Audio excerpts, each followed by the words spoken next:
Because I don't think anyone can argue Caitlin Clark has changed the game. She changed it in college and in the WNBA. We know she broke all those records in college. But what was it about Caitlin that has just garnered so much attention and changed things the way that she has? You know, Rihanna, obviously she's a basketball player, clearly, as you can see.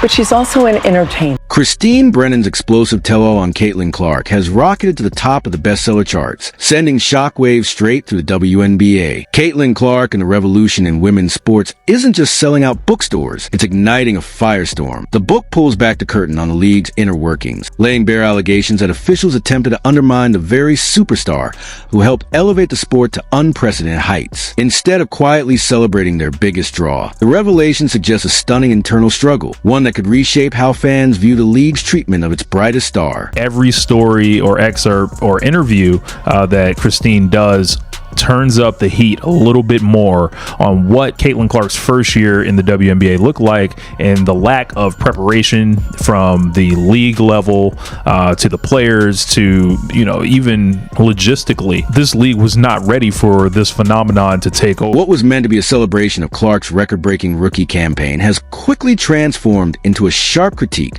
of the WNBA's leadership and decision-making. Instead of serving as a tribute, the book paints a troubling picture of dysfunction at the top, raising questions about how the league handled the rise of its biggest star. Now, unease is reportedly rippling through league offices, escalating almost as quickly as Clark's deep three-pointers took over social media and turned her into a viral sensation. League is full of drama. Absolute drama. Now, we knew when Christine Brennan, the journalist who wrote the upcoming Caitlin Clark book, the stories emerging from this book is going to light the league on fire. I mean, seriously.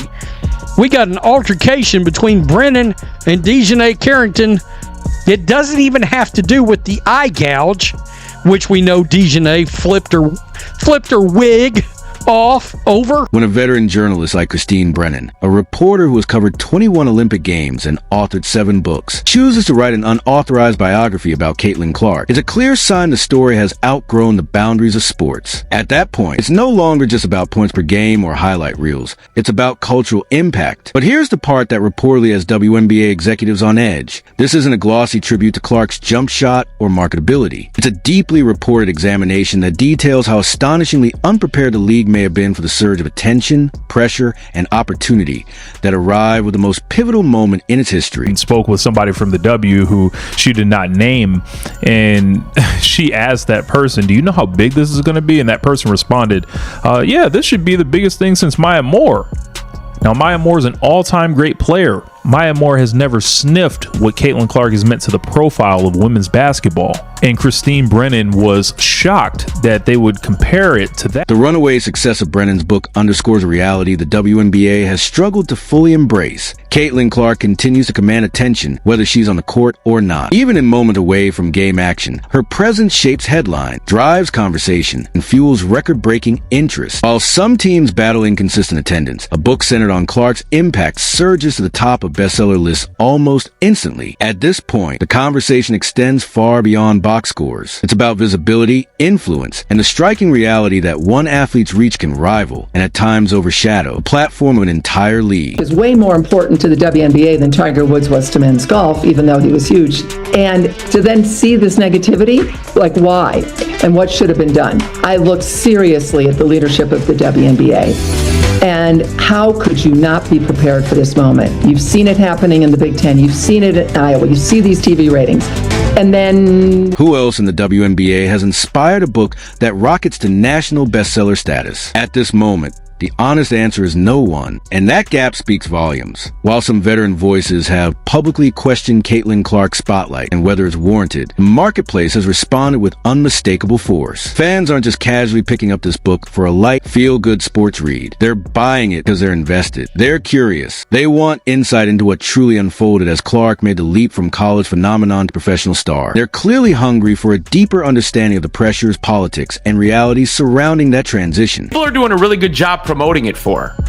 I mean, for the folks who are against the Brennan notion or the promotion, they surely are doing a lot of promoting for her. I mean, Dejanay Carrington. According to Brennan's reporting, the day after Caitlin Clark declared for the WNBA draft, she reached out to a senior league official to get a sense of how prepared they were for what was coming. The response? Her projected impact was compared to Maya Moore's arrival. And while Moore is an all-time great, that comparison, as framed in the book, highlights just how differently Clark's moment was unfolding. Clark wasn't simply another elite prospect entering the league. By the time she turned pro, she had already shattered college viewership records, driven unprecedented media coverage, and expanded the audience for women's basketball in ways rarely seen before. The scale of attention surrounding her transition suggested something bigger than a typical draft storyline. It signaled a cultural surge the league may not have fully anticipated. And this person said, well, this is probably the biggest thing to happen in the WNBA since Maya Moore. And Maya Moore is a great basketball player and deserved to have the kind of attention that Caitlin Clark is getting,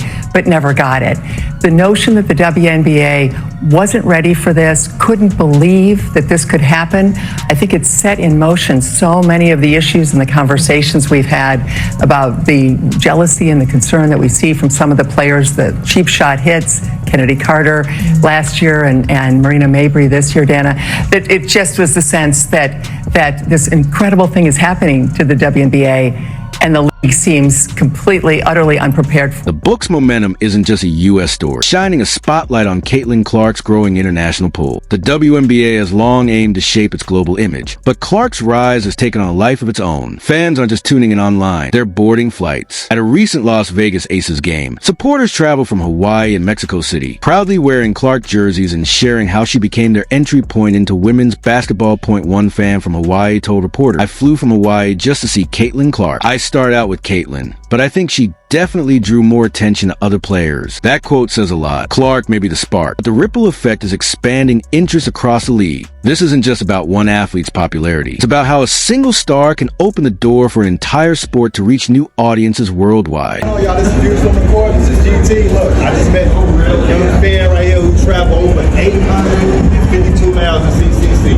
We go make sure you get this box checked off, all right? So y'all stay locked in, all right? Let's get it. I love you.